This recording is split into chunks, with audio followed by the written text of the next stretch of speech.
కొన్ని జాబ్స్ కి particular courses నేర్చుకుంటేనే job hire చేస్తుంటారు. In that case Aadya education institution అలాంటి కోర్సెస్ హైర్ చేశారా? అవునండి. ఇప్పుడు ఆస్ట్రేలియన్ కెరియర్స్ కాలేజ్ అని ఒకటి ఉందండి, అది మనతో కొలాబరేట్ అయిపోయింది. అలాగే వేరే వేరే ఇన్స్టిట్యూట్స్ కొలాబరేట్ అయిపోయింది. అయితే ఇప్పుడు ఇన్స్టిట్యూషన్కి వెళ్ళినప్పుడు పిల్లలకి ఏమి అవగాహన ఉండదు, ఎలా అప్లై చేయాలి, ఎలా ప్రిపేర్ అవ్వాలి అనేసి. సో ఇప్పుడు ఐఎల్స్ ట్రైనింగ్ అయినా మన దగ్గర జరుగుతుంది అనమాట. అదే ముందటి నుంచే స్టార్ట్ చేస్తాం. అలాగే ఐఎల్స్ ట్రైనింగ్ కాకుండా వీళ్ళకి ఏ కెరియర్ సూటబుల్ అవుతుంది, ఏ యూనివర్సిటీ బాగుంటుంది. ఇప్పుడు జనరల్ కన్సల్టెంట్ లాగా ఏం చేస్తారు అంటే వీళ్ళని ఎక్స్ప్లాయిట్ చేయడానికి చూస్తారు.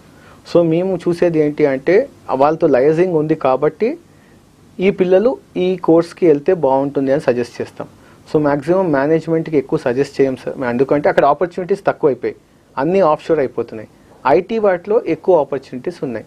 సో ఒక స్టూడెంట్ ఇంటర్లో కామర్స్ చేసి డిగ్రీలో కామర్స్ చేసినా కానీ we recommend to go for IT only, because అక్కడ ఆపర్చునిటీస్ ఎక్కువ ఉన్నాయి. కానీ మేనేజ్మెంట్ చేసి ఆపర్చునిటీస్ ఎత్తుక్కుంటే చాలా తక్కువ ఉన్నాయి అనమాట. అలాంటప్పుడు మేము రికమెండ్ చేయం. అంటే ఇప్పుడు ఏదో మాకు వీళ్ళు వచ్చి మేము ఎంబీఏ చేస్తున్నాము, మాకు ఫ్యూచర్లో ఎంబీఏ చేయాలనుకుంటున్నాం బీబీఏ చేసి అంటే మేము ముందే చెప్తాం ఆపర్చునిటీస్ ఉండవు, but still you want to go for it అని చెప్తాం అనమాట. కానీ ఆ ప్రాసెసింగ్ అంతా మన దగ్గర నుంచి కరెక్ట్గా చేస్తారండి. మనకి ఎవరైతే కొలాబరేట్ అయిపోయి ఉన్నారో దే ఆర్ ట్రస్ట్ వర్తీ అన్నమాట. సో అందుకే ఇప్పుడు మమ్మల్ని చూసైనా కానీ వాళ్ళు హ్యాపీగా ముందుకెళ్ళొచ్చు అనమాట. ఆ విధంగా ఉందండి. వావ్, అంటే ఓన్లీ ఆస్ట్రేలియన్ ఎంబసీ వాళ్ళు మాత్రమే కొలాబరేట్ అయ్యారా? అంటే చాలా మంది యుఎస్ కూడా వెళ్ళి సెటిల్ అవ్వాలని అనుకుంటుంటారు, అక్కడ చక్కటి జాబ్ రావాలని కూడా కోరుకుంటుంటారు.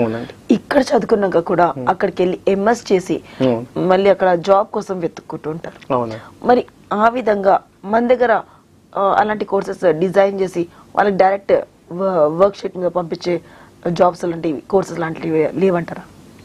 ఉన్నాయండి. యాక్చువల్లీ ఇప్పుడు ఏంటి అంటే ఇది వరకు అంత అవన్నీ కొలాబరేషన్ లేదు. ఇది వరకు మీరు చెప్పినట్టు ఆస్ట్రేలియన్ కెరియర్స్ కాలేజ్తో ఉంది, బట్ ఆఫ్ లేట్ ఈ కెనేడియన్ యూనివర్సిటీ వాళ్ళతో కూడా కొలాబరేషన్ అవ్వడం జరిగింది. అంటే ఎవరైతే వాళ్ళతో కనెక్ట్ ఉన్నారో వాళ్ళు ఇప్పుడు మనకు తెలుసు. So through network and other things వాళ్ళందరూ వచ్చి చూశారు. సో మేము కూడా బ్యాక్గ్రౌండ్ చేసి చూసాము, they are all genuine. So ఇప్పుడు ఎక్కడి నుంచి ఎక్కడికి వెళ్ళాలో చెప్తాము. But even though people want to go abroad, నేను నా పర్సనల్ పర్వ్యూ చెప్పాలి అంటే India is a land of opportunities for next 10 decades అని చెప్పేస్తాను. ఎందుకంటే we have manpower. So అక్కడ సాచ్యురేషన్ పాయింట్ వచ్చేసింది, ఇక్కడ ఆపర్చునిటీస్ చాలా పెరుగుతున్నాయి.